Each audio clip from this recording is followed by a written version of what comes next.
Hey, it's Tucker Carlson. You may have found yourself wondering recently, as the world slides closer to nuclear annihilation than any time in human history, why exactly are we at war with Russia? It seems like there's a pretty significant downside to this particular foreign policy decision, starting with economic collapse and ending potentially with extinction. So is there a good reason we're doing it? So many innocent young people have been killed. So many hundreds of billions of dollars have been wasted, some of them from the U.S. Treasury.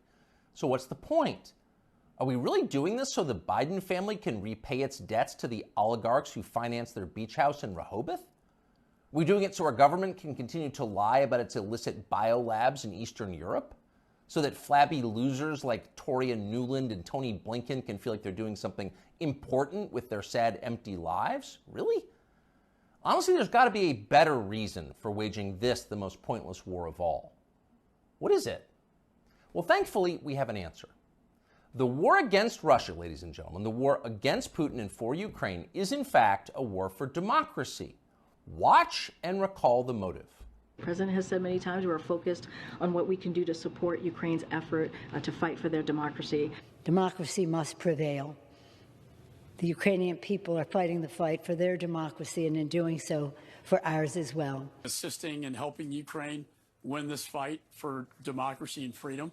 And of course, Ukrainian President Zelensky understands that what's at stake in Ukraine is bigger than just his nation. It is literally a battle for freedom and democracy themselves. They are showing the world what an existential fight for democracy looks like. President Zelensky and the Ukrainians have changed the course of history for the better, and we unequivocally are with the Ukrainian people in their fight to remain a sovereign democracy. Unequivocally with the Ukrainian people to remain a democracy. It's a bipartisan view. Democracy must prevail. You just heard noted democracy expert Nancy Pelosi say, the daughter of the mobbed-up mayor of Baltimore. As Pelosi puts it, the Ukrainian people are fighting the fight for their democracy and for ours as well. That's right, for ours as well. Without Ukrainian democracy, in other words, we can have no democracy here. If the Ukrainians aren't free, neither are we. We must make sure they can vote in Kiev so we can continue to vote in Kansas City. It's really that simple. And yet tonight, we regret to tell you that we have a problem. It looks like they're not going to be able to vote in Kiev anymore. And no, for once, it's not Putin's fault. Democracy in Ukraine seems to be suspended by the world's foremost democracy advocate himself, Field Marshal Zelensky. Watch this. Чи будуть в Україні наступного року вибори? Це ж питання глобальне. І якщо ми переможемо, то будуть. Значить, не буде військового часу, не буде війни. А вибори повинні проходити у мирний час, коли немає війни, згідно законодавства. So when you have an election, well, he says if we win, we'll let people vote. Otherwise, no. You vote when we feel like it, because ultimately we're completely in charge and make all the rules. Your job is to obey or be punished. That's our version of self-government. Self means me. I'm the government. Now, that's not just any autocrat. That's our chief ally in the war for democracy. This is the guy who just announced he's likely to cancel next year's elections. So you've got to wonder what the Biden administration thinks of this. We can't possibly continue to support Zelensky, that guy, after he said that, can we? Because in a clip less than 30 seconds long, he just blew up our entire rationale for supporting his side in the war. So we can't support him. Oh, of course we can. And we will. Here's Joe Biden from yesterday reaffirming America's unequivocal support for Ukraine. No matter what happened in Russia, we, the United States, will continue to support Ukraine's defense and its sovereignty and its territorial integrity. So to recap, we are currently fighting a war for democracy on behalf of a leader who just casually announced he's happy to end democracy, and our democracy-supporting leaders have no problem with that. In fact, they're strongly for it. Shocked? You shouldn't be. Of course they're for it. You should have seen this coming. Wars for democracy always cancel democracy in the process. That's why our leaders love them. And they all do it, even the virtuous leaders. Abraham Lincoln suspended habeas corpus. The British government under Winston Churchill threw an entire opposition party into prison and let them rot for the duration, in some cases with their families. So in a war for democracy, you can do anything. Imagine what a man might do who has fewer principles. If that man, say, ran Ukraine, he might seize churches, arrest priests, ban all criticism of himself, disappear his political opponents. And that's happening. Just last month, Zelensky threw a man called Gonzalo Lira into prison indefinitely for the crime of daring to write about the Ukrainian government in unflattering ways. Now, what's interesting, what separates this from other such cases, is that Lira is an American citizen. So Joe Biden, who is quite a bit of SWAT, as they say in Ukraine, could have freed Gonzalo Lira within hours. But he didn't. He didn't want to. He didn't say a word about it. He remains in prison tonight. So that makes you wonder, what's the real motive here? When normal people see war, they see death and destruction, sadness and suffering. But that's not what demagogues see. They understand it differently. They know that war means power, mostly for them. During wartime, everything they do can be justified. War is the gravest of all emergencies. Imagine the COVID lockdowns times 1,000 plus drones. Once war breaks out, politicians become gods with the power of life and death. So in a peaceful democracy, you have to debate your political opponents in public, and that's tiresome. But in a war for democracy, you can just throw them in jail or have them executed. You can see that many in Washington are looking forward to that moment. And that may be why they so fervently support Joe Biden, even many Republicans, against a potential opponent, the only opponent who opposes the war in Ukraine. If you were to end the war, their power would evaporate. Last week, a whistleblower produced WhatsApp messages from Hunter Biden proving that, at the very least, his father knew about his influence peddling businesses abroad and probably participated in them. Quote, "I'm sitting here with my father," Hunter Biden wrote to his Chinese partners demanding money. As much as anything reported about the Bidens over the last several years, this was the smoking gun. There it is, right there, in the message.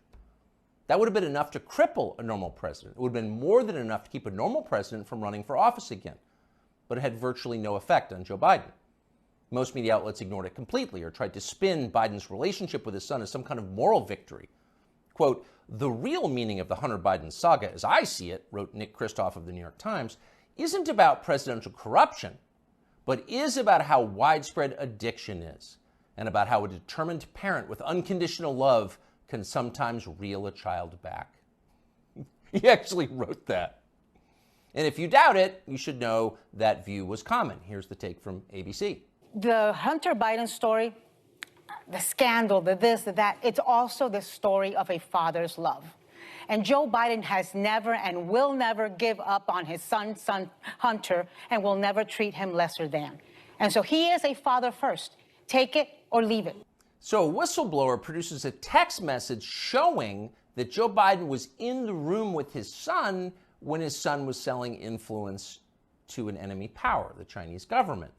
And ABC's take on it, Joe Biden is a father first. Take it or leave it. What accounts for a response like that? Well, that's the way you talk when you've got nothing to fear from an upcoming presidential election. You don't even bother to think of an excuse for your candidate because you don't need to.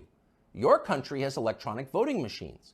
Joe Biden got 81,282,916 votes in 2020, and you're pretty sure he can do it again. In fact, you know he can. You're not worried. But actually, they should be a little worried. The people who control Joe Biden, Susan Rice, and the rest, know they can continue to run our government, writing the press releases, formulating the policies, and they can do it effectively forever, as long as Joe Biden gets dressed in the morning. And of course, that's their strong preference. These are fervent opponents of change. But the one thing these people cannot control is aging. Joe Biden is old. He's 80 now. He will be 85 at the end of the next term. People imagine that old age is a long, predictable progression from acuity to permanent unconsciousness. But often that's not at all how it actually works. When old people start to slide, they tend to slide fast. Joe Biden has begun that descent. Here he was yesterday. And here's what she wrote to me, and I quote, "You can imagine my joy. She called them right away, and the next day they sent someone out to survey her yard. As Beth wrote, this is the best thing that's happened to rural America since the Rural Electrification Act brought electricity to farms in the 30s and 40s. End of quote." End of quote. You weren't supposed to hear that. Joe Biden read the stage directions out loud. That's like eating the garnish that comes with your entree. You're supposed to know not to do that. Joe Biden no longer does. In a year or two, he will be gone completely, and there will be no hiding it.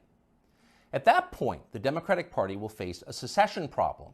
If Joe Biden is reelected next year and then forced to leave office during his term due to disability or death, that means Kamala Harris will become president of the United States. And nobody wants that, not even her husband. In real life, nobody likes Kamala Harris. That's not an attack on her. In fact, it's possible to feel pity for someone who's so universally reviled. It is instead an observation of unchanging physical reality like gravity or photosynthesis. Nobody wants Kamala Harris to be president. No one will benefit if she becomes president. So logic suggests there's going to be a change. It's going to have to be somebody else. And whoever that person is going to have to enter the race soon, before the election, after Biden drops out. Who could that person be? We don't know, obviously. This is all just guessing. But we do know whoever that is will have to have two essential criteria. He'll have to be as shallow, ruthless, and transactional as Joe Biden is, and he'll need to have flattery skills that are so polished and advanced they'd be considered superior even in the Saudi royal court. And there's only one man in modern America who fits that description: Gavin Newsom, the governor of California, and perhaps not coincidentally, Joe Biden's new closest friend. I am here, Mr. President, Newsom told Biden at an event the two did together last week. I am here as a proud American, as a proud Californian, mesmerized by not just your faith and your devotion to this country and the world we're trying to build, but by your results, by your action, by your passion, by your capacity to deliver. I am mesmerized by you, Joe Biden. Imagine saying that as a compliment. You couldn't do it. Few human beings could do it. But Gavin Newsom had no problem at all. Those words rolled right off his forked tongue. He never stopped smiling. So if you're looking for the leader of the coup, there he is right there. Younger people say the news is full of lies. Kennedy's motorcade. 239 people. Death of Jeffrey Epstein.